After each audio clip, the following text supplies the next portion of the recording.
Welcome to the OC. I'm Phil, and this is my co-host Corey. And tonight we are talking about 9/11 conspiracies, and it's fitting because it is September. Yeah, 20th anniversary. They just 20th anniversary of the Saturday. They had all the not memorials, but the events, tributes. Tributes. That's the term I'm groping for. Like two tributes lights going up, right? Yeah. Well, that's every year they do that. It's kind of I mean, there are cousins to the south. I mean, we're not American, but we are so close that we share a lot of things. You know, people have trouble telling us apart if it weren't for the A's and the boots. And the boots, out and about. Yeah, I don't really feel like we say that much, but I mean, correct me if I'm wrong. I mean, feel free to leave a comment, like, and subscribe. Thank you, South Park, for ruining Canada for everybody. Yeah. We're bobbleheads that just say A. A. That's all we do. Well, it's not. Yeah. Anyway. Do you remember where you were the day 9/11 happened? Yeah, I was at work. So I worked for IBM in one of their data centers at behind the McDonald-Cartier Airport. Oh, wow. So guess what? Okay, so it's 9/11. I'm in a data center that is officially in what is designated the crash zone at the airport. Okay. Oh, wonderful. The plane was going to crash. It was going to crash where the data center was sitting. And somebody thought that was a good idea to do that. We got locked in because we got danger pay. No. Oh, you got locked in. Yeah, we got locked in. They locked the security, locked the gates. RCMP was going around blowing up people's lunches because they were unattended bags. Oh, yeah. Well, the whole world just fucking basically shut down. I mean, in terms of what was going to happen. I was at home, nothing exciting. I was up. I remember drinking my coffee, watching the news, because back then I used to like to, watch the news. And with your Nescafe or your Maxwell House? I don't remember. It would have been a cheap coffee brand, I'm sure, at the time. But I remember watching hearing, I think I was watching Canadian news, and then all of a sudden everything fucking changed, everything switched. And at this point, you could see smoke coming out of the towers, so I think it was around 8:30 in the morning. And funny you mention this. We didn't have a proper setup at work. We were sealed in the data center. It was, internet days. So the internet was not great. Slow. It was, it was super monitored, right? So it's not like you could really do anything with the internet anyway. Right. But on the night shifts, they would have a TV they would set up with an antenna. So once somebody heard on the radio that this was happening, I either heard on the radio or somebody had called. So one of the significant others, somebody shifted, called and said, by the way, you need to take a look at this. Mm-hmm. So wheeled it in the TV with the in school. Right? Like a wheel TV and then at school. Wheeled it in. He said this was more tinfoil on the rabbit ears because we were in a data center which was designed to be kind of emissions proof. Right. So it was not a great signal, but you could see enough to know that nobody knew what the hell was going on during the initial bit. Well, and that's it. We were, when I thought it was a joke. I remember watching because I'm like, or not a joke, I thought, what the fuck is happening? Because it just didn't seem real. I know how that sounds. Surreal is what it was surreal. Like. And we were, you could see, because it was like they were recorded, they were on a building and you could see the Twin Towers from where we were watching and on the TV. And then you see the second fucking plane and you're like, this isn't happening. This is. What are the odds that two planes would hit the building? Well, at first it didn't say it was a plane they assumed they had I can't remember exactly. I don't remember them saying at the beginning that there was. They weren't sure exactly what type of plane hit. So I remember originally they said, "Oh, it looks like a Cessna hit the side." Well, it turns out it's a big ass building, and it's a fucking enormous building. And when you hit that with a plane, the plane is going to look small in comparison, and you really got to see much of the plane before it impacted. That's right. Well, on the first one anyway, and there was pretty good cover. I mean, it was almost I don't know. These guys must have mobilized fucking really quickly, and some of them were already there. So I was watching something on the Saturday. They showed some of the footage from 9/11, and they talked about the Fox News team was there doing something just in the area. Yeah, right. Well, there's all the cameras go up to the sky. Like, what the hell? Well, this because is you could it. hear it coming in. Oh, fuck. I guess so. You just had a plane, you had a building. Well, even before it hit the building. So if you've ever been near an airport, Mhm. you know when a plane's taking off. You know when a plane is flying near you. So Or when low, a plane is yeah. flying low, you know, you're like, Yeah. what the hell? Especially these, like they're like 767s or something. They were big commercial planes. They're They were big big. planes. Yeah, and I just remember sitting there and I was in shock. And like all the channels, like everything, I remember switching because I was like, okay, I'll go to like CNN or one of the American channels. Didn't have CNN. Yeah, I had cable. Oh, geez, I was a working man 20 years ago. What was I, 25? I was poor, but I was working. I still can afford basic cable. I was trapped at work, right? So even Melissa, she was actually picking apples that day. She between jobs, so she got a job picking apples, and they did the same thing. Wheeled out the TV with the rabbit ears and the tin foil, and crazy. My grandparents actually. My dad called me. I remember, back in the old days, when you used to call people. And he's like, "Are you watching the news?" And I said, "Yeah, I'm watching the news." And he's like, "Oh, that's a bunch of bullshit," he says. He goes, "Those poor people." And I said, "I know." I said, "But I thought you were saying he was like ahead of the conspiracy curve at that point. He was like, no. This is no. He just didn't know what something like that happens. And it's like I remember them talking about JFK when JFK was killed and what they were doing that day. And it's like one of those moments. It's like, that moment is sort of like frozen. And what got me the worst was the people falling off the building. And falling. They weren't. Well, they were jumping. They were like, they decided jump or be burned to death. And maybe it's the poor people who went to the roof thinking, I'll get to the roof. They'll rescue us with helicopters. Yeah. And there was too much smoke. There was just, And I've watched lots of shows on it. It's such a, there's actually a really good video, and it's called The Falling Man. And what it is it's on, I believe it's on Netflix. And it's trying to find, there's this really famous picture that was taken for, I think it was one of the New York newspapers. I'll have to find out which one it was. I'll post it. But it shows him and he's kind of nosediving. It's a really fucking clear picture. And he just looks like he's at peace. Like he's just like, this is it. You've got to wonder what was going through people's minds. Like the situation. Well, you're going to die. You're bad. The situation inside was bad because if your option is jumping. Yeah. And I think that's what really upset people. Like they were fucking, because when I remember watching it going like, where are you in your mind to be there? Right. Like you're like jumping off this fucking 100 and whatever story building is better than dealing with what's here in front of me. You have to say to yourself, like, do I have a few more seconds of life, versus being burnt to death, Well, that's it. It's not even the seconds of life. It's like, I can't, if I stay here, I will die.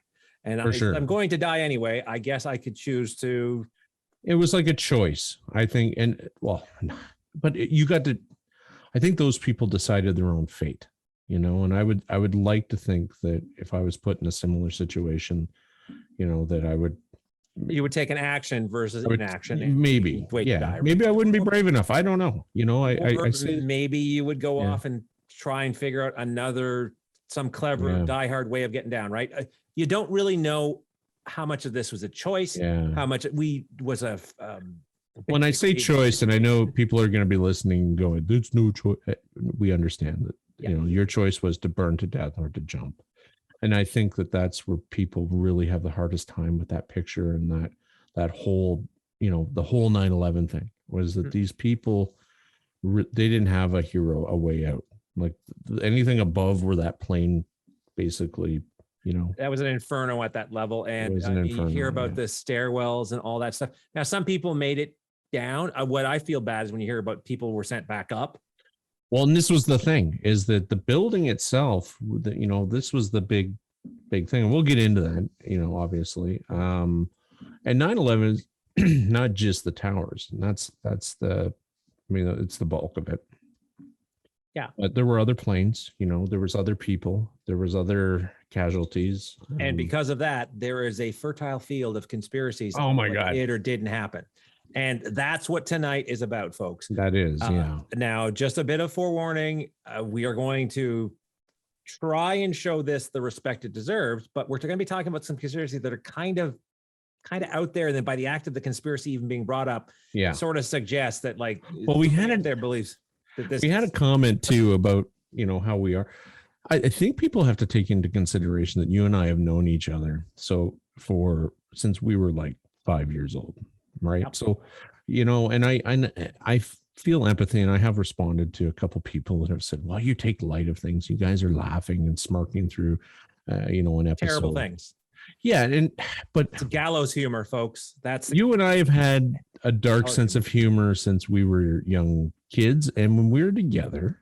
And the whole point of this podcast, by the way, anyone watching, I mean, we're getting up there. We've got a couple hundred people that watch us, and 100,000 people, right? Like and subscribe. Yeah, like and subscribe, baby. But, you know, this was you and I to have an ability to just, you know, shoot the shit once a week. Yep. and kind of, you know, in a fun way. So this is just as much as it's about the people that are watching. This is about you and I. And, you know, I think that if we tried to make it so everybody was happy with what we did, then you and I wouldn't be happy, and we probably wouldn't do it. Right? Well, it comes across stilted and artificial, right? Yeah. So the thing is, and we've fallen into that trap a couple times in the past where we've tried to go full factual, like a CNN news report. Yeah, we don't want to do that. That doesn't work well. We're not. No. You know, anyone who's listening and has knows about 9/11, there's no one on this planet that doesn't know about 9/11. There's nobody. Some people born afterwards who may know of 9/11 but don't know of 9/11, right? It's like the assassination of JFK. We know JFK was killed. Mm-hmm. But if you weren't alive and around at that time, you didn't quite realize exactly the impact. Well, the political and the impact, exactly. And and I remember watching this when I watched this, I was like, there's going to be a war. I mean, I don't know what that. I was just like conspiracies. Yeah, and that was it. It was, well, I mean, you already had the Gulf War going on. You already had this won the Gulf War. Well, no, I know it already had happened, right? So the sequel. Yeah. So this was, but yeah, there was obviously my first impression was, oh fuck, this is not good. Like, this is not something. You don't walk this off. This isn't the Timothy McVeigh bombing. America does not take this shit like lightly. This is not when they clearly associate it with a foreign power. Exactly. So let's get in. So it had happened on Tuesday, September 2001, obviously September 11th. There were 19 members of the Islamic group Al-Qaeda. So we've all heard of Al-Qaeda. Yeah, they were Egyptians and were they? They were mostly Egyptians and what was it? Blah blah blah. Saudis and Egyptians. Or Saudis, sorry, not. Yeah, they were. I apologize to all others. So yeah, whatever I just said. They were mostly Saudis and Egyptians. Saudi was yeah, for sure. And they hijacked. So there was 19 of them. They hijacked 4 planes, and basically their intent was to cause absolute, mayhem. Like this was a plan. It took a year, right? They were planning this for a year. Basically, there's so many conspiracies. I think I touched on about 10 of them. I think. See, I focused on 1, 2, 3, 4. I focused on 6. And we probably got overlap. Okay, because I didn't really touch any of the really crazy. Like there are some really there's crazy ones out there. I focused on 6 that I said, okay, you know what? Well, and some of them I'm not. It's not the conspiracy of why so much as there's conspiracies within the conspiracy of how things happen. Yeah. So is you've got the conspiracy of what happened and the conspiracy of why. A lot of the whys come to the same point, right? There are, I'm going to say maybe there's 3 or 4, maybe whys, but there's a dozen or more hows of what happened. Yeah. Now, and I think too, what we're looking at is, a lot of this was not handled perhaps as good as it. I mean, there was no There was no blueprint for this. It's like COVID. When we talk about COVID, you go, okay, well, the government's never fucking had to deal with something like this, at least in the last 100 years, right? So there is no like blueprint, and the emergency services, and they admitted, they went, okay, well, this is like, it's so big. It wasn't just that, right? It's the other right. parts leading. There's up, other right? parts. That's so right. the talking between the CIA, like if you read the September 11th Commission report, they talk about the lack of communication between the State Department, the CIA, the FBI. Right.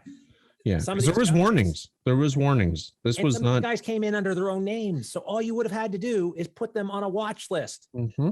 Yeah, and you would have got them, and that would have been over. Well, or at least you could have taken it a little bit more in terms of, okay, well, what planes are going which area? I mean, there could have been a different way of handling it, but that if they had caught some of the hijackers beforehand, which they had they would have shut everything down. They could have at least, if not shut everything down, at least minimized. Guaranteed. Because they would have got scared. People would have gotten scared once they started saying, "Oh my God, let's see, Khalid didn't show up. Oh crap, he got nailed by the FBI. Oh damn it, we better." Or would they have? Or maybe they would, but maybe they would have rushed. So maybe they would have tried to rush your timetable. And once you take a plan, it's like the World War One. Okay, Germans had this. If you ever get a chance, folks, Guns of August. It's a hard read, but it's about the first 30 days of World War One, and it talks about how the Germans were obsessed with setting up their plan, and it had to happen in a certain order. And anything like Belgium saying, "No, you're not going to march through us," screwed up their timetable. And when you have these things, no plan survives contact with the enemy. And had one of these bozos gotten nailed by the FBI, it could have. We could have ended it all. Yeah. Could have ended it all, or they would have been dumb. They would have all of a sudden said, "You know what? Maybe let's hijack one plane." Or right. They would have rushed it. Yeah, I mean, it's one of those things where you're like, okay, it's easy to blame whomever afterwards. However, Good morning, quarterback. That's right. But so you have one plane, the first plane that it hits the North Tower, right? That's, I think, the first plane, or was it the South Tower? You have one of the planes, and then like 14 minutes later or 15 minutes later, the second one hits the other tower. So we have the fiasco that's going on in New York. And then they're basically, there's another flight, and they go, "Oh, fuck." Right. They know now that there's planes. Like, this is all, there's no question. These are hijackings. So they're not just hijackings, because traditionally hijackings don't run hijackers don't run planes in. No, they want something.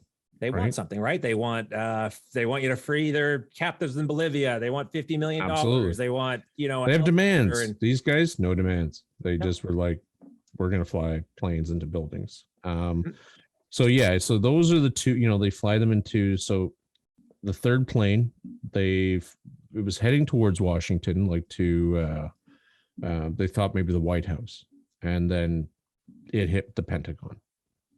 Right. So there's your third plane. The fourth plane, so they got the radio, basically all the pilots were like radioed that, "Hey, secure your cockpit. This is what's going on. Do something," and the fourth plane basically got that message, but it was too late. And they had overcome, the pilot, and pushed all the people to the back of the plane. And then the people went, and this is the story that nobody really knows. But Flight 93, for those who don't know, 93, the heroic flight 93. So basically they fought and tried to regain control of the plane, and either by not being able to fly a plane, they crashed, or wrestling over in the cockpit. Well, this is it. I mean, or purposely flying the plane, and there's like whether into the ground. They said, "Okay, we're going to be overpowered," which technically, there's enough people on a plane to pretty sufficiently subdue 5 people, even with knives. Even with knives, if you throw enough people at it, this is mob, right? If they're mob willing, mentality. and they had like coffee pots, and they had like they had carts, like they were as prepped as you could be on a plane. Now, this is a good segue to one of the conspiracies. Right. Okay. Go ahead. Want to take it? No, you do it. You go. Okay. So there are 2 conspiracies. okay, let's go with, we'll say there are two conspiracies that talk about Flight 93. Right. So conspiracy number one is simply that it was staged. That's the weirdest one. The Flight 93, this was a staged, this was an effort. You know what? They landed safely, and then basically they shot another plane out of the sky to show that they did something, or that the passengers were murdered and relocated and were never found. Why? Will never be found. What's the why, right? So Yeah. Why? the staged element, and both this and the second conspiracy have kind of the same why you would do this. The why you would do this is to show a uplifting story of, you know, triumph over tragedy. I mean, you still all died, but at least it wasn't, you know, this was the Alamo. Flight 93 was the Alamo. Absolutely. And right? and yeah. And the other, one of those weird ones where they don't necessarily have a lot of, like, there's no real evidence saying that the bodies were. Well, no, the problem was with that, you know, the flight crashed in Shanksville, Pennsylvania, right? Yep. Dive bombs, and so there's just too many people involved. You know, it's one of those things where, how do you fake, you know, you have loved ones, you have people. My fucking husband was on that plane. My wife was on that plane. Oh, that was easy. They morphed. They were doing morphing. That's easy. Oh, yeah, no, well, that's fine. easy. They were doing, they were morphing. So what happened was, let me see, what's the quote I've got here, that, yeah, they were doing morph. People were basically everything was faked from the plane. It was like voice morphing, because this is 2001, right? This is not an episode of Lost. I'm just saying the plane's not an episode of Lost. Like, I don't, it just doesn't make it, it's too elaborate. One of the theories is that the plane was shot down. That is the more believable one that leads to, and out. Okay, I'll tell you right now, folks, out of every conspiracy I've touched on, this is the one that is the most realistic, the most believable. That doesn't mean most I believe probable it, but it's the one that, if you had to say, hey, you know, but all these other planes going off and doing stuff, right, and the why becomes the same. So now all of a sudden you have the heroic story. Do you want to say your Air Force shot down a commercial airliner to keep it full of Americans? Full of Americans? Or do you want to say, no, those Americans heroically tried to take back their plane and they crashed into the ground? And that's right. For me, you know, I'd rather hear the story. I don't, the logistics of it is that, you know, the person, like, to shoot down a plane. I mean, one, it's going to be a difficult decision made by whomever, including the pilot of the fighter, because what happens is all of these, you know, there was 18, I believe at that time, there was 18 pilots. There wasn't a lot. Jets, for the company, they scrambled. Continental United States. I know, right? Well, they move fast, but they're not that fast. But NORAD had basically been told to kind of stand down. They weren't sure. They didn't necessarily. So that's, I don't want to jump. Yeah, that's okay. Let's not get into that. Another conspiracy theory, which we'll touch on, but let's focus on this one about the whole idea. But this one, it makes absolute sense to me, right? So I'm going, okay, I know that a plane has already hit one tower. I know that a second one has hit. I know one has hit the Pentagon, because I believe this was the last plane in the air.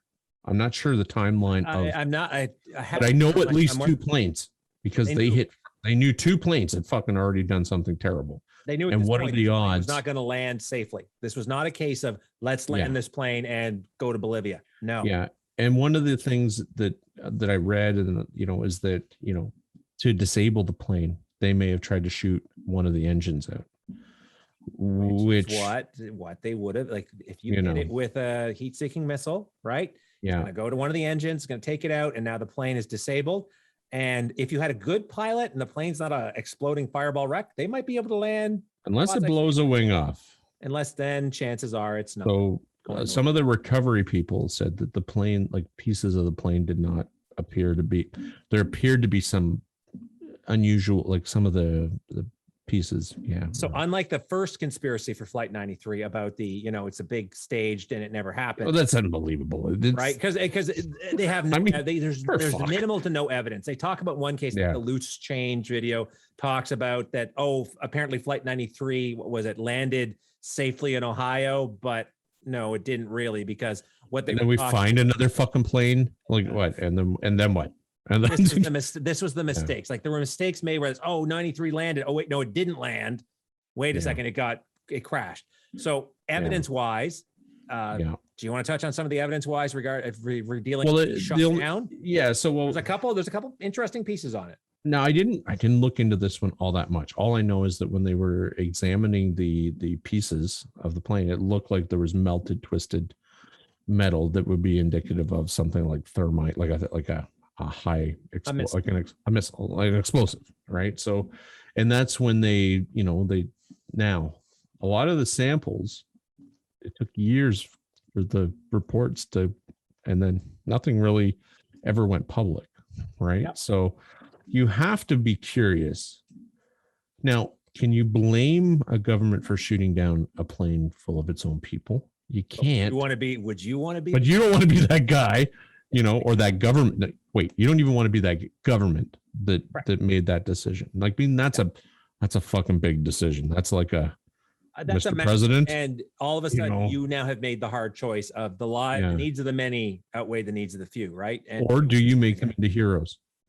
Right, because the black box. So here's the other thing: is that that was the only black box that was recovered. I believe was Flight 93. I don't know that I guess the one in the tower. The other ones were damaged beyond whatever. Why you have a fucking black box? That's what I'm just putting it out there. People that manufacture airplanes. Why the fuck do we even have a black box if we can't survive? My sister's buddy apparently worked for Boeing to manufacture black boxes, and everybody says, why not just make a plane out of a black box? That would be safe. It'll survive the crashes. Yeah, but they don't. Or they go missing. That's right. The Malaysia flight, right? That they were talking about pings for 400 years. Yeah. So with the Flight 93, one of the things they talk about, about the destruction thing, right? There's a couple ones I just want to touch on. The roving engine. Did you hear about that one? No. Basically, that a fan from one of the engines was recovered in a catchment basin downhill from the crash site. Okay. And this would have been about 300 yards south, which means the fan landed in the direction it was traveling. It's not unusual, right? But what this was originally taken was, one of the engines was found miles away. Well, part of an engine was found, 300 yards away, which I don't know quite how that works out in miles, but it's not a mile. 300 yards. Oh no, what's under a mile is 5,280 feet. And then, so that would be 900 feet. Right? So it's an imperialist. Yeah, it's nowhere near system, buddy. I know. Power of 10. I know, but I know both. I know both. I do not know. I have to. I'm not vaguely aware of zombie apocalypse. I have to be prepared. So they talk about this engine as, oh my God, look, this engine landed far away. Therefore, and the main body of the engine was found miles away from the main wreckage site with damage comparable to what a heat-seeking missile would do to an airline. Right? This was the evidence piece. And then Popular Mechanics actually went off and said, okay, wait a second here. Let's do some investigation. And it's like, first off, it wasn't an engine. It was part of. And second, it wasn't miles away. And you have a plane coming in hot. Oh, it's moving. 500 miles an hour, 400 miles an hour. When it hits, like we're talking, what they say, 700 to 800 feet per second. Well, you got to remember that kind of energy. Crashing. So it's moving even faster. Gravity's not against it, right? It's moving, it's hauling ass towards the ground. Exactly. So the fact that there's wreckage scattered farther. Right. And not only that, I mean, well, you would think though, if the plane was that you would have a relatively close proximity but 300 yards isn't that far. No, it's not that far, but this is the point about, we found an engine miles away. Oh, well, God, if they found an engine miles away, clearly some shenanigans were up. Well, wait a second. No, they didn't find it. So this is part of the, there are, those are, but that's the lies, right? Right. Yeah. Well, now what I would like to see is the reports. What's that? I think to call them lies is an overstatement. I'm not judging on whether people are deliberately lying or if this is the telephone game. Right. Yeah. Right. Well, this is true, but I mean, you would think that if you're a team of people who recover airplanes, that's your job, you know, that you would take some fucking notes and you would say, okay, well, this was found at this proximity, and it would be a gridded fucking pattern that makes sense to me. And you know, like, but and are typical of an airplane crash, because guess what? You guys are doing this inspection work all the time. So it should be your thing. Yeah. This should be your thing. You'd be like, yeah, none of this is surprising. Yeah. And the one thing is that I did read once again about a lot of the records. There was no third party. Like, I know Popular Mechanics, they did a whole bunch of stuff. And they did a whole bunch of stuff, but there was no third experts about it. That's right. There was no third party. So I would have been interested to see, and where are these pieces? Apparently, that's the other thing, is that, you know, no one else can examine them. Well, why do that? Why do that? That's it, right? And funny when you talk about pieces, that's one of the other evidences of this is they found pieces of in Indian, what was it? Indian Lake. They found, which was residents and workers outside Shanksville reported discovering clothing, books, papers, and what appeared to be human remains floating in Indian Lake, nearly 6 miles from the immediate crash scene. So this is reporting, right? So this is a Pittsburgh Post Gazette article. Exactly. So tell me this: plane's in the air, pen is the plane, it's flying along, everything's happening. It takes a nosedive. Plane still should be intact. Nothing that's happening inside the cabin of that plane is going to affect that. And when it hits the ground, all hell breaks loose, of course. But why would you find pieces of the plane 6 miles away, or bodies or luggage? So this is where they say, oh, yeah. So this is a very 6 miles away. I found this to be one of the most compelling, like, oh my God. Okay. So it's funny you mentioned compelling. So this is where we get back to the facts. The fact is, there were no bodies found 6 miles away. That's what the newspaper, that was one of the reportings, right? This is September 13th, right? And because it lines up completely, right? If you were to hit, if you had a cabin depressurized from a missile hit, people's stuff is going to get sucked. People are going to be fucking launched. Right? Yeah. Right. There's going to be stuff all over the place. So that plays into that narrative. What they actually found was, so human remains were confined to a 70-acre area directly surrounding the crash site, which is, you know, it's still big, but fine. Okay. Yeah, okay. Sure. Paper and tiny scraps of sheet metal, however, did land in the lake, which was 6 miles away. So paper and tiny scraps of sheet metal, which, think about it. You have a plane hit the ground, massive kinetic expenditure of energy. Sure. You got wind. You didn't find an engine or a wing or a body in the lake. Now, again, that's found with human remains found within 70 acres. That does sound far big. You got to think, you know, well, here's the other thing though. Are these people wouldn't be strapped in, right? Because the narrative, they're fighting. If you're going with the narrative, right? They're in combat basically inside this fucking hellhole of a plane. And so it's not like so there are things that are not traditional in terms of crashes. I mean, you would normally everybody would be strapped in and fucking head between their knees and everything, their masks, and none of that would have been, you know, likely. I mean, maybe the mask would have deployed based on altitude. I don't know, but it's a weird one. And it's one that I don't think we really need to know. I like the idea that they died heroes. I mean, that's just my personal. That leads me to the final one. This was our good buddy, Alex Jones, the Alex Jones Show. Crazy Alex Jones. Apparently, what was it? Retired Army Colonel Don de Grandplis said on the Alex Jones Show that Flight 93 was taken out by the North Dakota Air Guard. I know the pilot who fired 2 missiles to take down 93. And he says the pilot's name was Major Rick Gibney, and he fired 2 Sidewinders missiles at the aircraft and destroyed it mid-flight at precisely 9:58. And and here's the thing, is that no one will ever know. Well, Gibney is like, he's declined to comment because, I mean, there's no way it ends well for him. Right? You're right. He'll just be made a laughing stock of. Right. So the guy who's claiming the other guy did it, like the Gibney, that's a shitty thing to do to somebody. It is totally, and that actually is what comes out later. You know, basically, and one guy, who was it? Sergeant. Can you imagine being that pilot and going, I know. I'm just going to take all these people. They're all going to die. I'm like, fuck. And you have to do it. Because if you don't, you're going to be court-martialed. And maybe worse. Well, or more people are going to die, right? So if right. But I mean, living in that moment. If we're able to shoot down, for example, the ones that hit the two towers. Yeah. Well, you would have saved. The people would have lived. Well, roughly in total, there was almost 3,000 people that died in this. Total out of all of them. And I don't know what an average plane is. How many people? I'm not sure the occupancy. Maybe you could quickly Google that or something, or we can find out. I can put it up.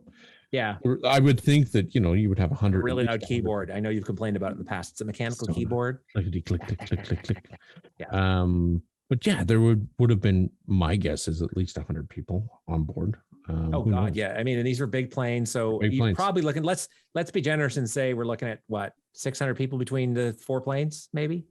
At least, yeah. That's probably there's a few hundred on. Yeah, so yeah, and they're big. They're big planes. But I like. Here's the thing, is it doesn't matter what the history books, right? Those people died. I would rather they died heroes. In my mind, it makes me feel better. It makes me feel like they fucking fought. They said, I'm not going to take this shit. You know what? We're not going down without a fight. And that very well may be exactly. And it's more realistic that they did that because at that point, like you said, would have been aware of what these planes were doing. And they knew they were screwed either way. Well, the pilot knew because he got a message. And before he actually said, is this a joke? I think that was one of the things I read was like, he was like, is it like, can you confirm? Like, what the fuck? Like, I've been a pilot for 20 years. I've never heard shit like that. Right. And before he knew it, like the cabin was being taken over. And then the crew was like, fuck you. Like, or not the crew, the passengers, said, okay. Like these guys would have had box cutters, other things that I heard they got some knives. So I heard box cutters and knives. Yeah. I mean, cutters themselves are bad because nobody wants to get cut. Knives are worse, but still it's not, these are not, but these were also hard individuals too. Let's not forget that. Oh yeah, these were trained individuals, Well, they weren't necessarily super killers, but they were certainly. Well, you don't know that. They were not. Well, we know a fair bit about. They've had some this isn't a case of these were. They would have had training, I would assume. Some, but these were not necessarily hardened military soldiers who got dropped in, right? These were people who were I guess killers, but not necessarily like top elite assassins because you don't need to be. No, of course not. But you do need to know how to fly a fucking plane. You do need, and that was Microsoft Flight Simulator, my friend. Really? So I watched, there was a company in Florida that trained a few of these guys. And that was one of the things that I remember. And I don't want to perpetuate fucking nonsense, but I remember hearing that, these guys never learned how to land. They were not interested in learning. That's apparently the hardest part. Once you've I would think so. Once you've got the plane in the air, apparently navigating can be difficult. But I know guys who fly. They're like, flying is super easy, but taking off properly, side winds, all kinds of crazy shit, and then landing is especially difficult. Those are the two things that are. But these guys were not interested in that. Which conspiracy do you want to touch on next? Yeah, I grabbed 93. Over to you, buddy. Yeah, so I got to touch on it because it's always the case that the Jews were involved. Oh God, I saw that one. The poor Jews. This was a big one. 4,000 Jewish people worked at the Twin Towers, right? So yeah, and they were. The thing is, they all off that they weren't all off, but that's what the fucking conspiracy is. So basically, theorists noticed that 4,000 Jews worked, employees, blah, blah, blah. There's no confirmation that many people. Think about this for a minute, okay? They actually recovered 9% of all the dead were Jewish that were recovered. So first of all, that number then is staggeringly wrong, right? Obviously that everybody was off. If you're Jewish, you got the call. It's Faye. Hey, listen. Exactly, right? Like that. And again, it's so. Yeah. Take the 11th off. Go and break some bread with somebody. That is a terribly racist Jewish accent or whatever it is. I dated a Jewish girl. You remember? Yeah. For years. Yes, I remember. And they spoke Yiddish at times. No. But no. Yes. What you look at the reasoning behind this. So let's get this straight. Mossad or whoever said, okay, we're going to do this attack, or we know about this attack, and we want to make sure get everybody on speed dial and say, by the way, don't show up in these locations on the 11th. Yeah. So, well, they also said that some of the first recordings were done by Jewish people in New York. That's shocking. Like seriously, people. Anyway, so there are a lot of anti-Semites. Those theorists are. That's why I skipped over this one. So, well, I always am just like the Jews never get a break. They never get a break. It's like it's always the Jews. What the fuck? But yes, Mossad. That was the other thing, is that the Mossad was behind this. The states, or that they knew about it, or they knew, they or details. Yeah, well, they wanted to, something about America not necessarily being involved enough in the, in their plight. They wanted them to stir up the hornet's nest that is the Middle East that they've been dealing with for the past 20 years. Yeah, they wanted help, right? And that's where, because obviously that makes sense to do that. So yeah, you're next. All right, insider trades.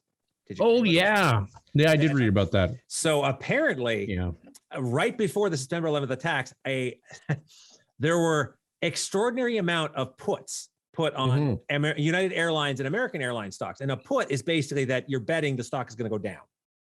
For sure. And they did. And they did, yes. Like hugely. And this is legit. This is, you can't fake this shit, because it was all Wall Street stock market. Enormous amount of Have you heard the false cause logical fallacy? No. Okay. So false cause is generally that there are two events that happen, and you say, well, these two events happen at the same time or near each other. Therefore, they must be related. They must be related. There must be a relationship, right?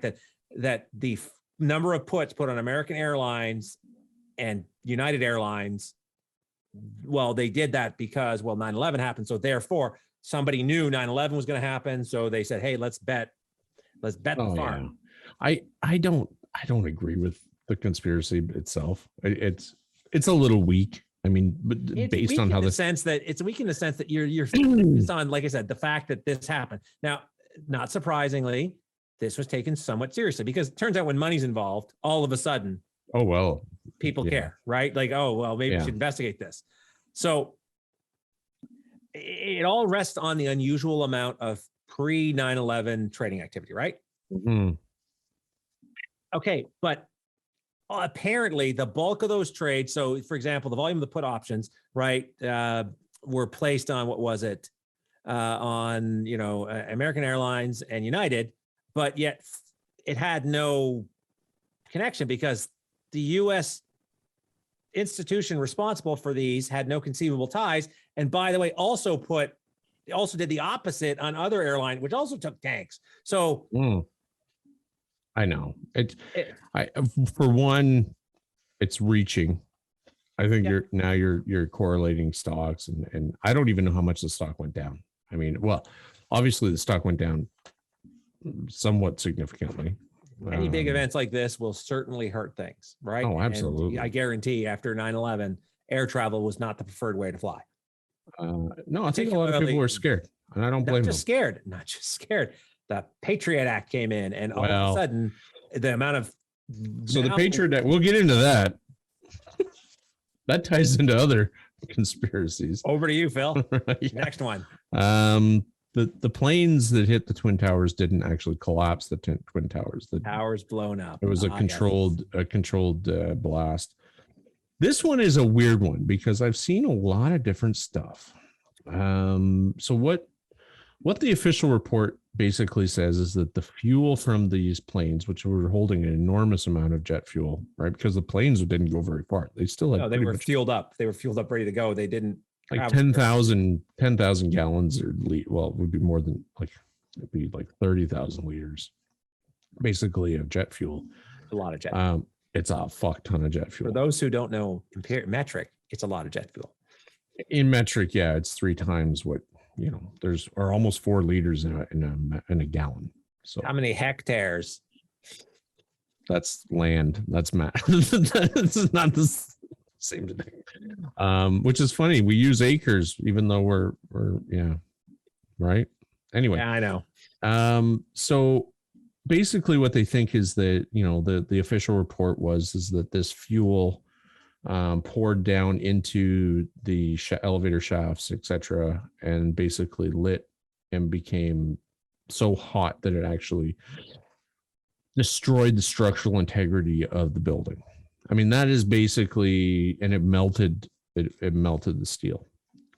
There's a lot of people that are on the fence about this. So they didn't. So some people they say it melted the steel, and yeah, when in reality, NIST, the National Institute of Standards and Technology, had done research or investigation of this, and they never said it melted. What they said softened.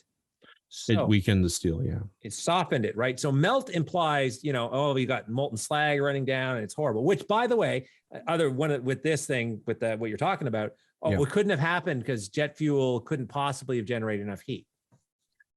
I don't know if that's true, because you can generate enough heat with coal to melt metal.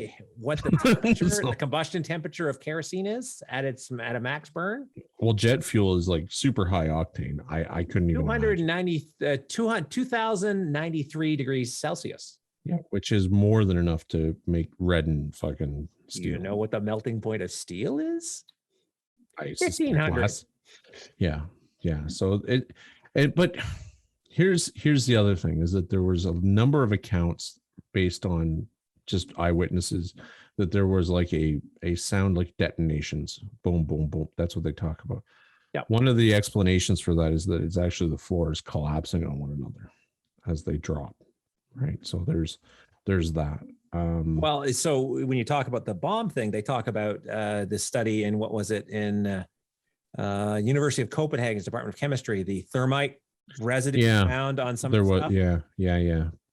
But here's the other thing, is that to do a controlled blast like that, how, like the setup. So they asked like someone who was a demolition person, how much setup would be required to do a building that size? And they were like, oh my God, fuck, we probably wouldn't, like it's just such an enormous fucking building that it would take massive resources to actually structurally place, detonate like charges, right? Well, but what people will say is when you see the buildings collapse, they do appear. It looks very much like what you would see with a controlled detonation.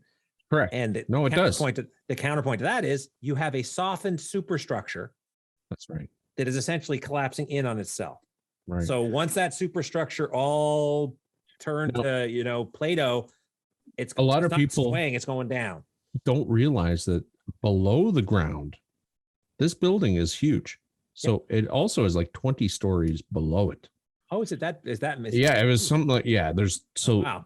Yeah, there's not just, it's a lot. There's quite, I'm not sure if it's 20, but it was a lot. So a lot of people are like, oh, well, it continued down. Well, yeah, but there's the structure itself actually sinks into the ground, right? Like it's not. So that was one of the other things, is that it's not so much that it's a controlled blast. The actual building is built into the fucking foundation of the, of the city. So, but yeah, the bombs, that's the big one. I mean, that's the one that everybody argues over.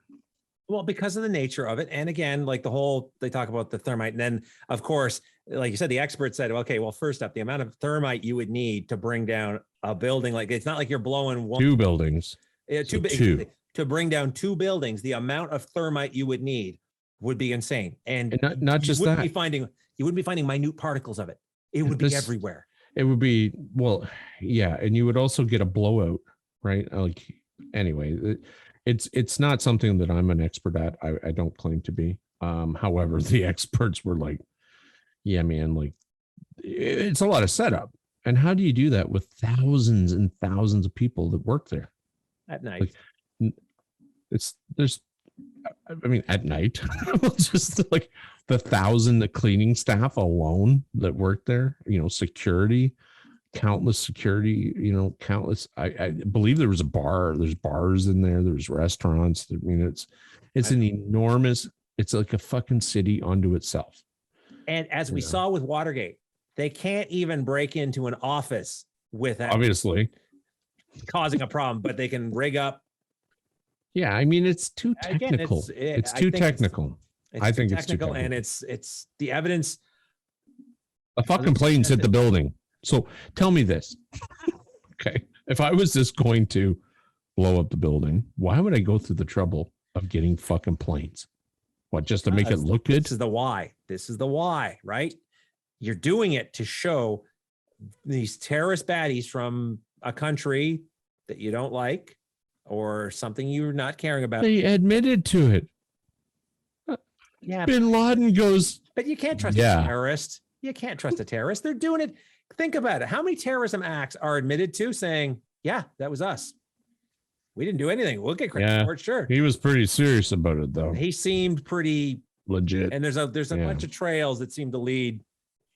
Well, yeah, there's a lot of hatred there, right? Because I mean, now his family, Bin Laden, his whole family were involved with the Bushes, right? Like they had business, they had a whole lot of ties. Bin Laden he was a Saudi, right? Like he was a son of a Saudi. He was an engineer. He was a son of a, I think. He was rich. He was well off. He did not need to do this for money. Yeah. So I mean, and this all led to a war in Afghanistan that they just pulled out of, and here we are. Taliban moved back in. So you kind of go, okay, well, then that's the other thing is that guys like Bush, and that's why we have conspiracies, is that Bush and his father and the whole family had ties to oil and to, other avenues, right? And if you've watched any of our other podcasts, namely the Cold War quadrilogy we just did, governments are renowned for doing shady stuff. Very shady. Reasons. And that's now with that said, you have to look at, why. Now you said the Patriot Act earlier. That fucking stemmed to a lot. Patriot was actually, I didn't realize the U.S. Patriot Act was actually an acronym. Did you know that? No, yeah, I it's didn't. Like United Standing. Oh God, 1 second. It's whole thing is It's actually okay. I will tell you what it is. Oh my God, I did not know this. This is new information. Yeah. What it did was give them unlimited power. Uniting and strengthening America by providing appropriate tools to restrict, intercept, and obstruct terrorism. Act of 2001. It's actually, I never realized. I just thought it was, go Joe. Yeah. Like if I was a government, now there was a lot going on, right? There was a lot of unrest, a lot of civil unrest, a lot of problems in the Middle East, a lot of this, that, and the next thing. Just fought a war in Kuwait or in Iraq. There's a lot of shit happening in the world. And then you kind of go, okay, well, we want a war? What's good for the economy? Well, now we're getting into the why. So we're moving sort of away from some of the conspiracies and actually to the why of. Well, give me another one because I did the explosions. So what do you got? One, by the way, that's one of the ones. It is a big one. Right. You can, and there are people that are fucking adamant. No one will ever fucking know. I mean, it's all that material's gone anyway. Mm-hmm. And they're gonna say, you know what, cover up. So this is the one you touched on with 93. That NORAD was told to stand down. Yeah. That was now I don't know if that's official because they weren't. No, they weren't. So it's a conspiracy that they were told to stand down. Okay. Yeah. All right. It's basically if there's a hijack, NORAD is prepared to dispatch fighter jets. For sure. Believe basically because they weren't present during the ball. And now, how long did the planes happen? Like what's the period of time? So it was like planes, an hour, 2 hours less. Yeah. So it was like between the first and second planes hitting the trade center, it was like 15 minutes. And the last one, it's what? Probably an hour. An hour? Yeah. Maybe. But it's more than enough time to scramble a jet. Think about that. That's what they say. It's more than enough time to scramble a jet. Okay. So more than enough. But here's some things. Yeah. Right. So generally, so what is it?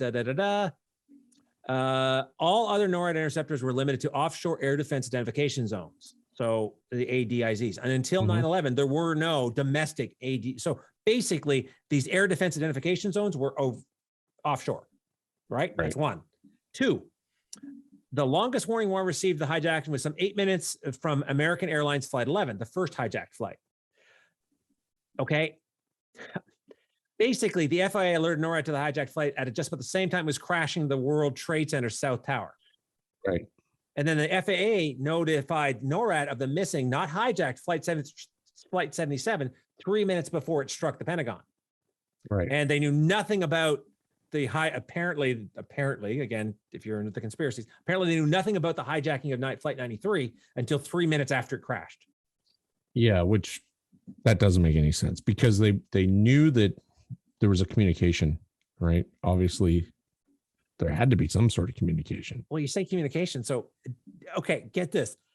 Apparently on 9/11, there was no automated method for civilian air traffic controllers to alert NORAD. Oh, really? Yeah, apparently not.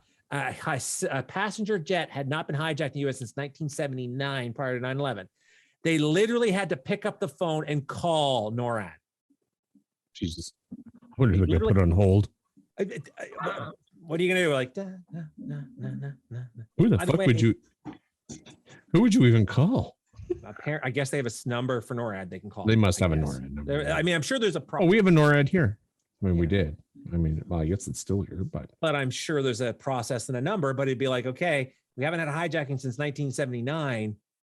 So there was another building that, or this is not the first time that this has happened, right? Well, it's not the first time. Like we're talking hijacking of a civilian passenger jet, right? We're not right. talking... So, but another plane had hit the Empire State Building. Yeah, but that was like a Cessna or something, wasn't it? Like it was not a like because this was they a had passenger jet.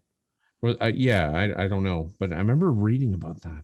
There was another time that something had fucking hit one of the buildings. Anyway, well, but that's not a hijacking, right? So no, that's something that's somebody losing or deciding they're going to go off and run their plane into the building, right? Right, versus right, and end it all passenger jet and for sure, yeah. So no, and that stand down thing is we give NORAD and the U.S. way too much credit. Like you said, there were approximately 14 fighter jets on alert in the contiguous United States. Oh, okay, yeah. So I knew it wasn't a lot. But now with that said, a fighter jet can like travel hundreds of miles in minutes. You know, like sure, but the guy has to be dispatched. They've got to vet the authenticity. Like they're not going to send a fighter jet up. You know, a plane's reported missing. Okay, it's dispatch the fighter jets, right? Now, they would have realized after the towers got hit that, okay, wait a second. Yeah, we need to get some planes in the air and we need to get them doing something and going places. But they also talk about how the transponders would have been turned off in the planes. Apparently, this was the first things. Yeah, they knew where to turn the transponders off. So they were trained at least to, yeah. And now, so if the guy who makes a plane, the hijackers knew. Yeah, that was one of the first things they did when they took control of the cabin was turn off the transponder. But if I'm a guy who makes planes, why would I make it so you can turn off the transponder? I don't get why that would be an option. Like the whole idea of a transponder. First off, it's a passenger jet. We're going down, Jim. I'm going to turn the transponder off. No, I want to take us on a detour. I want to turn Hey, listen. I got to stop in Nantucket for about 25 minutes. And let me wipe the black box while I'm at it, right? Like it doesn't make sense. It doesn't make sense. It would be something to turn. It's an option. Yeah, I know. But it is. Apparently it is. I did not know that until I read this. I assumed it was like black boxes that the transponder is on. You start the plane, you put your key in, plane starts up. You think it's a key? I'm pretty sure it's not a freaking key. Apparently it's a lot of friggin' buttons. Yeah, I know, but back over to you. That's my right there. Air defense, NORAD stand down. Okay. Yeah, that was a conspiracy. Over to you, buddy. The other one is, it's involving the I don't even know. It's so stupid that I don't even. The hijackers all are alive. Did you read about that one? Yes. So because their passports survived this inferno. So here's where people get like, oh, okay, well, wait a minute. So the whole building collapses, steel girders are being melted, everything is fucking turned to ashes, but their passports survived. How? I know. The black boxes are melted to nothingness, but these paper passports have somehow miraculously survived. I think we should make planes out of passports. Is what I there you think. go. You've got to passport planes. We'll call them plane ports. Plane Pass passes. planes? Pass I don't know. planes. Yeah, Whatever. we'll workshop the name. Yeah, we'll figure it out. But I mean, so that in itself is a theory. But Because that's what it is, right? You're gonna go off. well, this video loose change is the one that Now, Yeah, is it true that their passports were found? I'm not sure. Probably. I'm sure there were a lot of stuff found. I heard one in the '93 crash. Yeah. There was a signed paycheck that was found. Sure. Well, there's. Right. I mean, yeah. I don't know, but all of them. What are the odds of that? You figure you got 4 planes, 19 guys. Well, what do you got? 4 guys, 5 guys. Did DB Cooper out? Like, did they go in and then parachute out? Miraculous. Like, set it to autopilot and hope for the best. I mean, this plane like fucking banks in. Exactly. You see it. Exactly. You see them bank, and then Yeah, like he knows where he's going. He's like, fuck, I'm taking us in. We're going to, we're going to meet our maker or whatever. I'll hope all those virgins are ready. So how do you get talked into that? I mean, let's take a side here for a second. How do you get talked into, okay, Jim, listen, I got this great deal for you. I'm gonna treat you like a king for a year, and you're gonna jump on a plane and you're gonna fucking kill yourself with a whole bunch of other people with you, and we'll see you in the afterlife. I don't get it, but it's gonna be good. It's gonna be good. It's gonna be good. You're gonna get 700 virgins that didn't say what sex they were. I remember seeing all male or internet joke where it's basically like all dudes. Yeah, like a Star Trek convention, basically. Jesus. Anyway. Which is not the case anymore, by the way, folks. I understand they're deeply religious. So popular nowadays. I know. I love Star Trek back in the day. I enjoyed that. But back in the day, it was certainly one of those more. Yeah, you're a nerd. Nerds. I was a nerd then because I liked it. But yeah, I'm a geek. I'm a geek. I am too. I like all that kind of shit. Not biting the heads off of chickens kind of geek, more I like geeky stuff. Mm-hmm. And back to terrorists. And they're 99 version. I think it's 99 version, not 700. It's a 99, 70. I don't know. I want to say 99. It's whatever the magic number is. Versions is. Yeah. But how do you convince somebody to do that? How do you convince somebody? How? Now people are brainwashing. But Phil, you say that, but there are always people, maybe it's MK Ultra, but there are always I was just thinking who will die for the cause, right? Whatever that cause is, right? You've got the first responders running into burning buildings. No, for they're sure. Not necessarily thinking they're going to die doing that, but look at World War I's and II and the sequel, World War II. Well, you have suicide bombers all over the world. But you had guys charging machine gun nests. There was no scenario where being the first guy out of the trench charging the nest. That was a terrible idea. I'm not going to be the first guy. I got to take a shit. Okay. I'll be over here. Can we do this alphabetically? And by Clark, I'm like, okay, wait, let's do it. Oh, wait. Yeah, let's do it by second letter. Yeah, perfect. Yeah, but that's what I'm saying is that, what do you have to do? Is it mind brainwashing? I understand that we don't necessarily understand. They're devout to their faith. It's a very real thing, right? And look at ISIS. We have the example with ISIS. We have people leaving the decadent West to go and fight for ISIS. For sure. Thinking this is going to be a good thing, like when you see what ISIS was doing. For sure. But Islamic State. I guess people never cease to surprise me. So, yeah. Anyway, that was one of them, and I thought that was, pretty silly. But because we know it would be easier just to say, "Wait a second." So the terrorists, the hijackers survived, so they could hijack again. Like what? Well, how did they survive? For one, like you said, they just jumped out of the plane, or they didn't. Like walked away. And then there was a big cover up as opposed to a massive manhunt. Yeah, because they found their passports. It makes no sense to me, but whatever. Go ahead. What do you got? What's left? The last one I got, because technically I have the last one and I have the why. Okay, the last one I've got is the Pentagon attack. Okay. Yeah. So the big one about the Pentagon attack is to say, hey, this was not a plane. Somebody shot a missile at the Pentagon to make it look like a plane hit. Yeah, and that was kind of disproven too, because the plane hit and the fucking one of the wings tore off of it. Right. So, and then the other wing kind of ripped off. Now you got to remember, planes are not built to hit things. Right. And that was actually funny enough to your tower blown up thing. That was one of the other arguments somebody made, saying, well, wait a second, these planes are aluminum. There's no way you could run essentially an aluminum bomb into a building and have it do something. That's not true. That's a big plane. That's a lot of weight. A lot of weight and a lot of fuel. A lot of engines.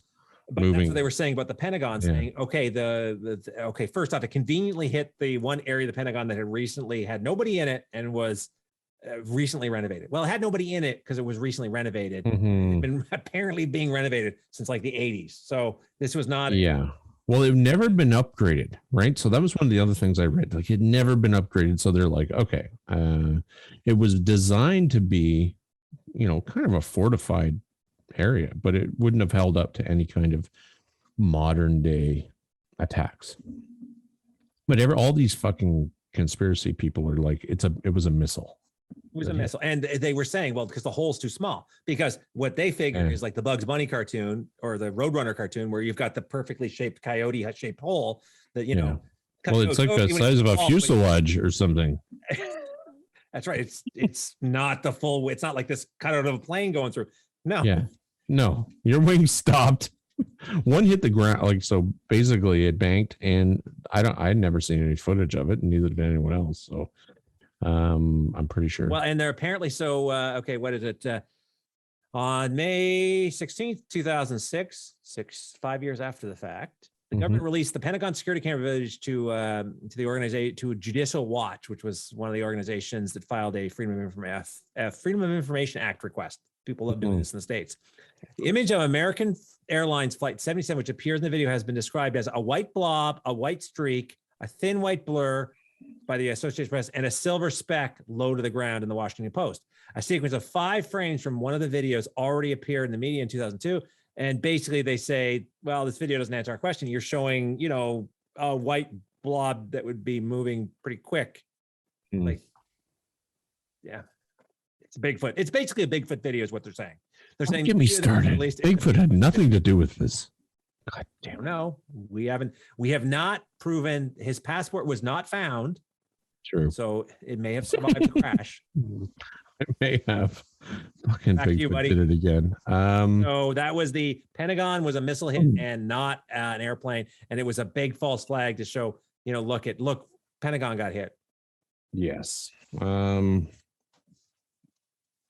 Jesus, I don't know. What do we got? Well, we must be near the end. Do you want to hit on the why? Because all these things stem around a common why as to why this happened, other than the official line. Well, there's some really dumb ones. I mean, the cell phone calls made from the planes were faked. That's the other. I mean, these are the kind of all the these are in the World Trade Center. There was a bunch of gold that went missing because it hit 2,000 degrees Celsius. Well, financially, this was a fucking horrendous thing. Like you're talking stock market basically dropped 7 points or 7% in. It was bad. Like in a day. Like it was detrimental to the economy. I can't see a government wanting to do that to themselves. Once we get to why, maybe they do have a reason. Yeah, but I think that to be able to do the things in the world that they wanted to do and in their own country, that's where a lot of this stems from. Because what was born from it was like, what other agency was it? So there was the Patriot Act, Homeland Security, and Homeland Security, right? So now you have this crazy amount of power and control over your people. So not only and what is the best way to get people to agree to things is to have them afraid. We've talked about this. We talked about this with the strategy of attention, where they go off and you get people scared. And once you get people scared, they're willing to give away a lot of rights. And this is what happened in the States after a lot of freedom. Yeah. A lot of freedoms. Now, again, this is the first time it happened to this level in the States. So they can kind of be forgiven for overreacting, but did they? Is this a plan? Right. And we don't know. It comes down to Yeah. we have two whys sort of thing that sort of kick around here. One is this allowed the state to come in, the federales, because this is a federal thing. Individual states in the United States are United States, as in a state is almost like its own country. In the States, that's pretty close to the mark. That's right. It's true. You know, it's not well in terms of Canada, we would be, you know, provincial. So every Which is province a different because of the split of powers, right? The provinces can do some things, but in the states, the amount of power each individual state has is insane, which is what they wanted. They wanted to not have a federal government, King George, come in, King George Washington, come in. You know, he refused the presidency and he was like, I don't want to be president. I don't blame him. I don't want to be in charge. I didn't do this to be in charge. I want to rest. Can I go back to my house, please? Have I with my slaves? Can I bring my slaves home with me, please? What? He had slaves. He had lots of them. Yes. Okay. Let's not listen to that podcast, Phil. Yeah. But yeah, so you're right. You're absolutely right. Is that the federal government wanted, I mean, and needed to secure power in order to, remember they had the alerts, you know, code colors, the colors. Yeah, the color codes. Maybe they still do. I don't know. Do they still have orange? Do they? I don't know. American Dad would make fun of this all the time. A terror alert orange, and they would. Oh right, yeah. Terror alert orange. But the thing is that now I don't even know. Like Guantanamo Bay, I mean, became a thing. Yes. Right. Which still does things that bad things. Still is a thing. Still is a thing. Because once you give up, and I think that's why we're seeing all this trouble right now with vaccines and vaccine passports and all. People are like, I don't want to give up my freedoms and all this other shit. And it's like, because once they are, you know, these things put in place, they don't go back. It's not like we're not going to have Patriot Act now. We've been so good.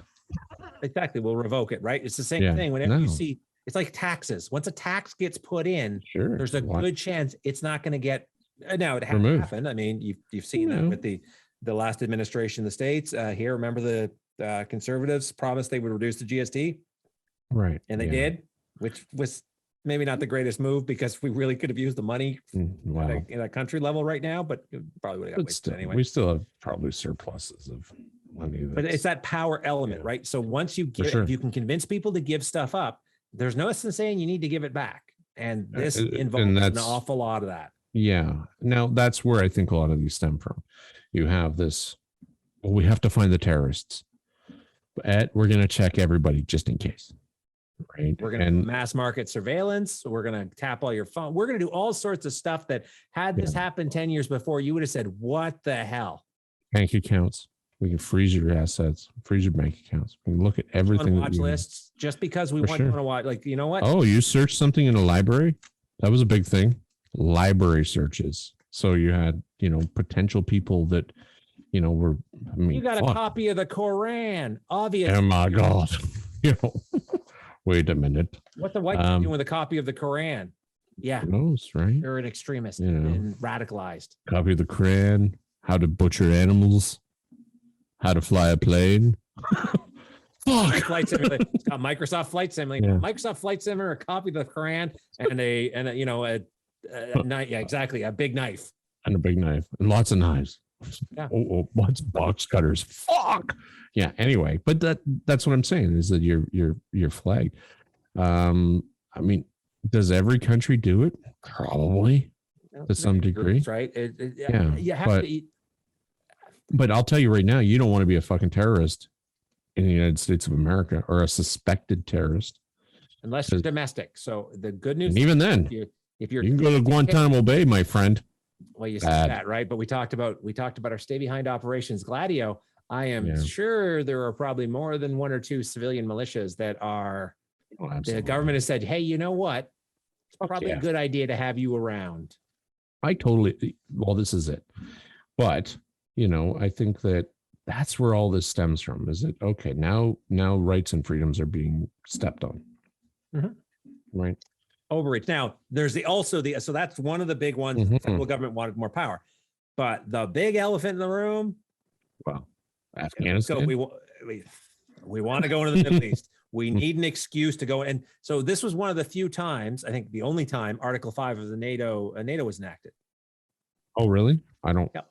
Which is Article what? 5 is mutual defense. So an attack on one is an attack on all. So Right.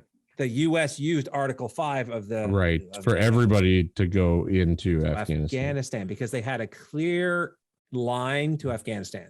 That's right. Bin Laden is in Afghanistan, in bed with the Taliban. The Taliban refused to give them to us. Okay, we're coming in. Oh, and they disbanded the Taliban in like what? Like a few days. It was fucking 17 army comes rolling in. Jesus. What are you going to do? Christ. Like, really? It's one of the most advanced militaries in the world. And you're like, hello.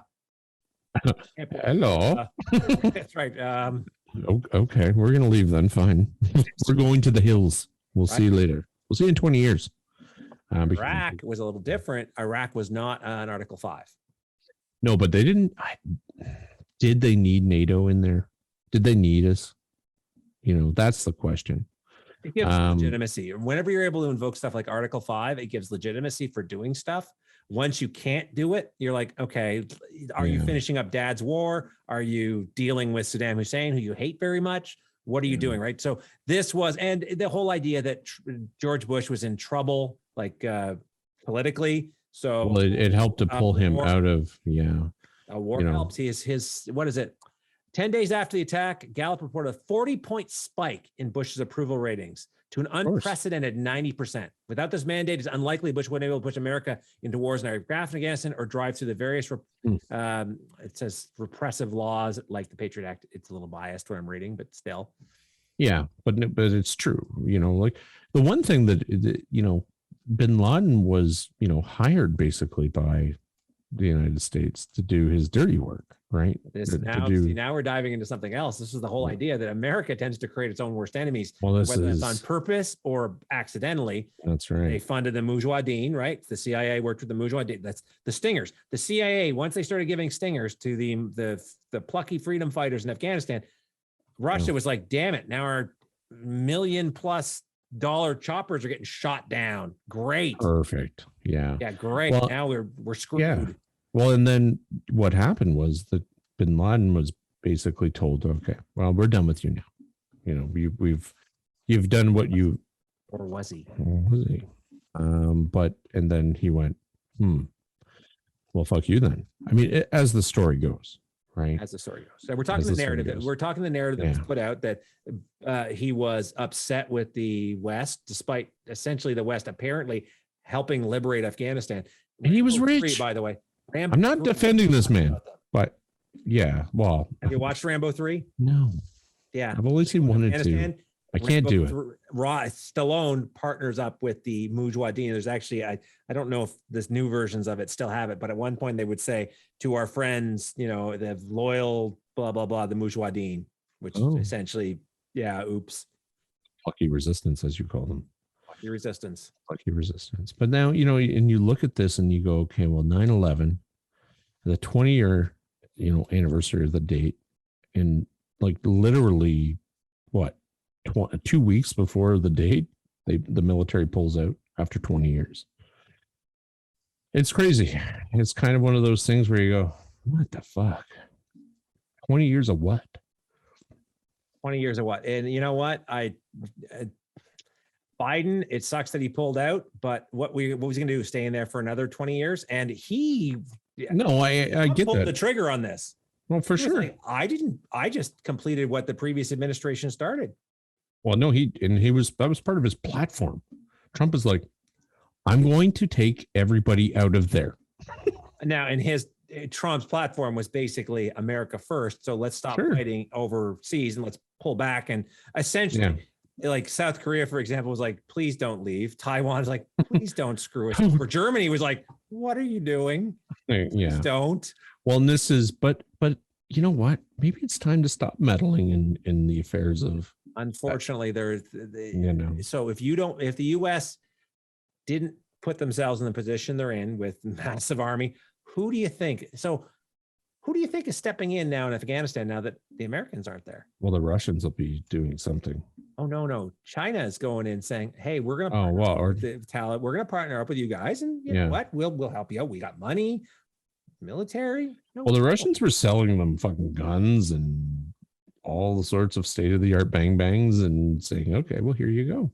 This is the proxy fights, right? Well, you're fighting the Americans? Perfect. Here you go. Perfect. We're not fighting the Americans. You're fighting the Americans. Yeah. And back we go to this whole proxy war bullshit, right? So, all right. Well, I mean, you pretty much covered it.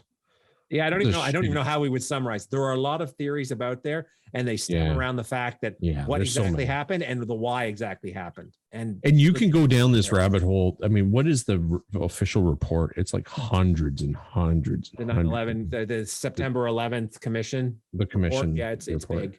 And then there's other ones, like you said, of NIST, the National, Institute of Standard and Technology.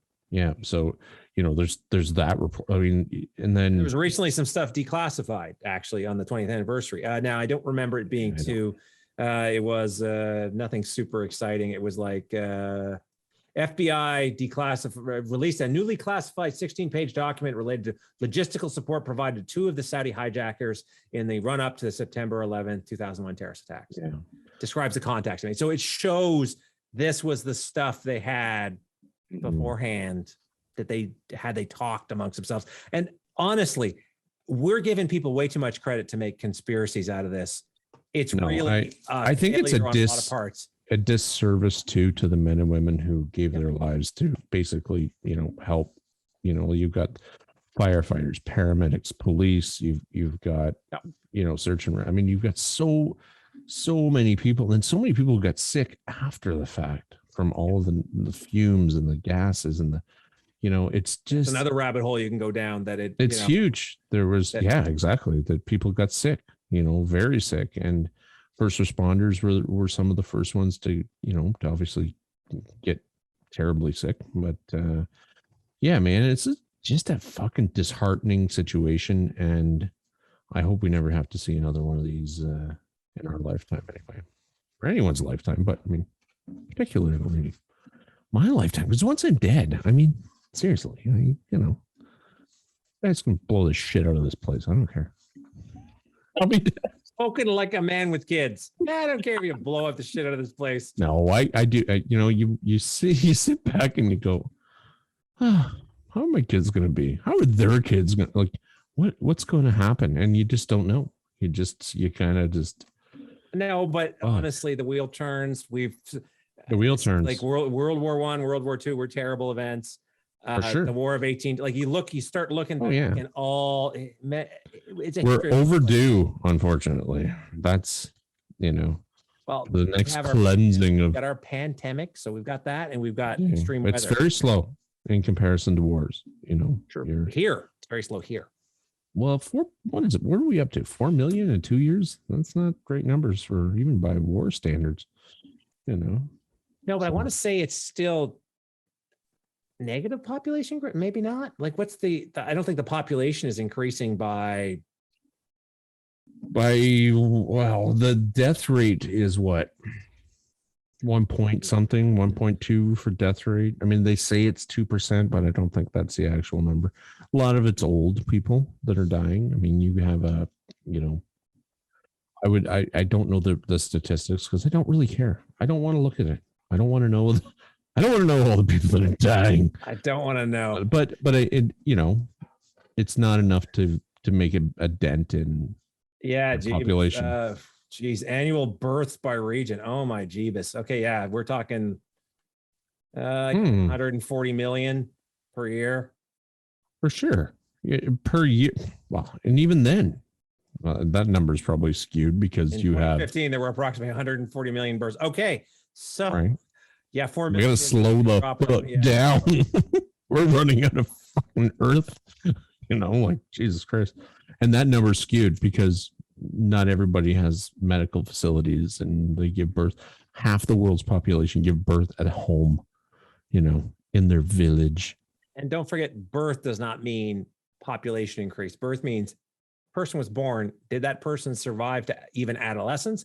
Depending on where you are in the world, Yeah, your You know? birth survival rate, child mortality rates are crazy. Which is in these usually a poor sign of countries. how advanced your civilization is sure. your infant For mortality rate. If it's Yeah. high, that's not good. Don't quote me about this war thing. I don't know anything. Thanks, Phil. So what are we doing next week, Corey? All right. One of our listeners suggested Havana syndrome. Oh my goodness, Havana syndrome. That's the Yeah. one with the freaky noises and stuff, right? Or microwaves, or we'll cover that. So, folks, Havana syndrome next week. Hopefully, you can hear us. Oh my I think God. it's hearing. I think it does hearing and anyway, Freaky noises.